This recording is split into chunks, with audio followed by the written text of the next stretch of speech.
All right, everyone. So it's time to get some more options in Jupyter Notebook, and you will find that the Jupyter Notebook is very easy to operate, and the options which we have are very effective and very useful. So what I'm going to do is I'm going to pick up this untitled notebook over here, and in this untitled notebook I'm going to delete all these numbers, right? So I'll just select all of them. How do you select all of them, right?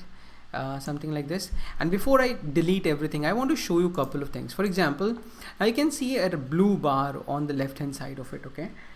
Which means that this particular cell is selected. If I just use shift and down arrow key, you will see that blue bar is getting extended, and then all these bars are selected. I can just click on this, or I can just go over here and I say delete cell, right? This is what I can try.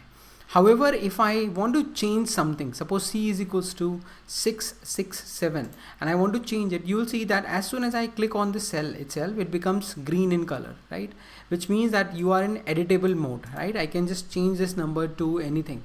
And if I hit escape or click outside, it turns into blue again, right? This means that the particular cell is selected, but it is not in editable mode. Look at this changing of the color, right?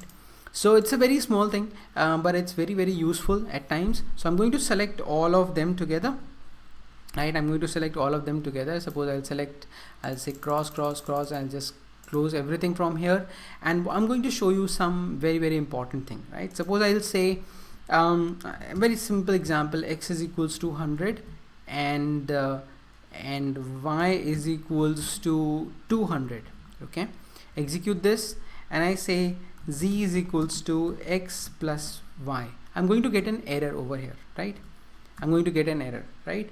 And let's say, what is this error? So it says x is not defined. Now why this x is not defined, though I have defined it over here? Because Python is case sensitive.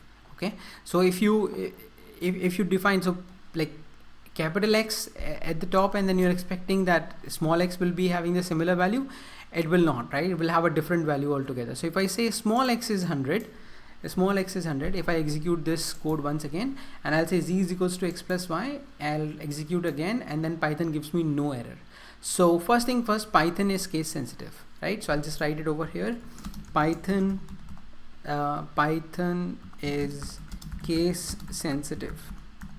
Okay, execute this, and this will be picked up as a code, and you can see that it has got the number as well. So whenever I'm writing some comment over here, it becomes it is counted as cell, and it has given as some numbers over here. However, if you go over here and then you select the option as markdown, look at this, right? I'm just going over here, I'm selecting this code as markdown.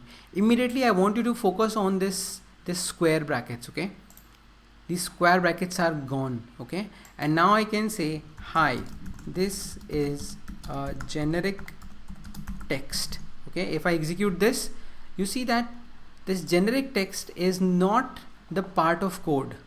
However, there is a cell, but this is not a part of the code, right? I can just double click on it and I execute this, right? I can just make it small and I execute this, right?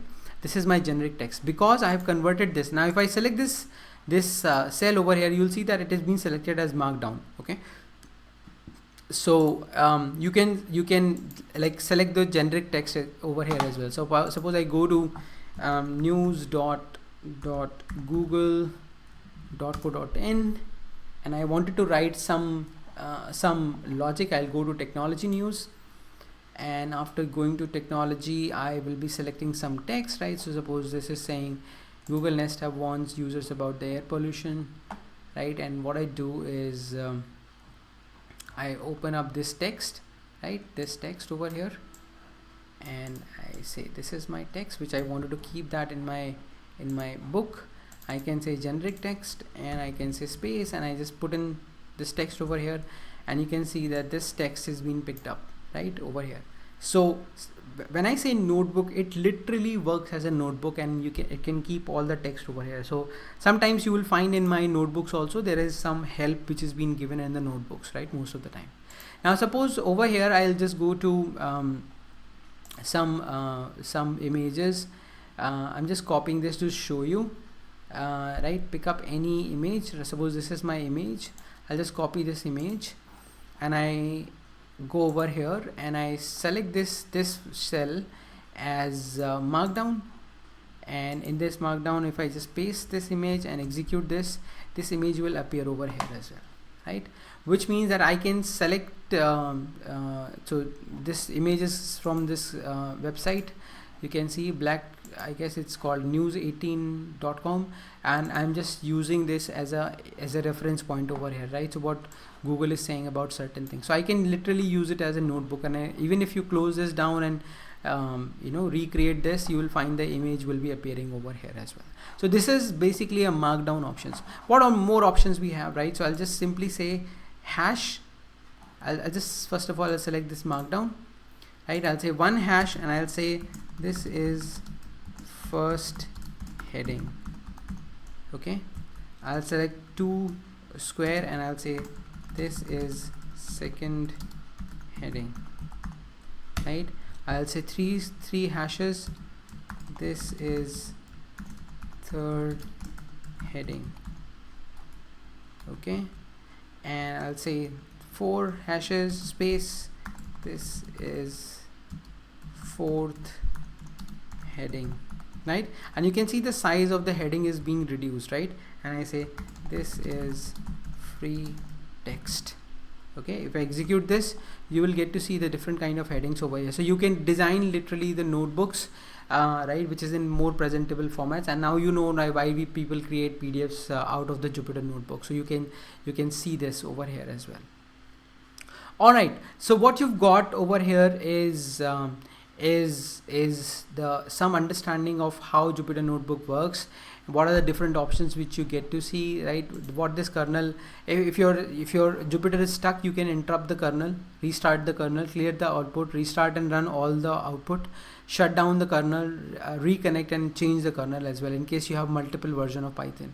Similarly for cells also, you can like do run cell, control enter, run cell and select below, this is shift enter, run cell and insert below, this is again the option in your PC, right, which you get to see, run all above, run all below. There are different options which are very, very easy to understand, very, very intuitive. So what am I going to do? I'm going to close down this, and now we have got the fair idea about how a Jupyter notebook works, and we are going to jump into the coding of it, which is going to be fairly easy, right? We're gonna learn this in a very, very easy manner, very, very intuitive manner. We'll be learning the whole Python programming for data science. All right, thank you so much guys for watching this, right? I'll speak to you in the next tutorial, next video, and keep learning and do this experiment by your own, right? I'll see you in the next video. Bye bye.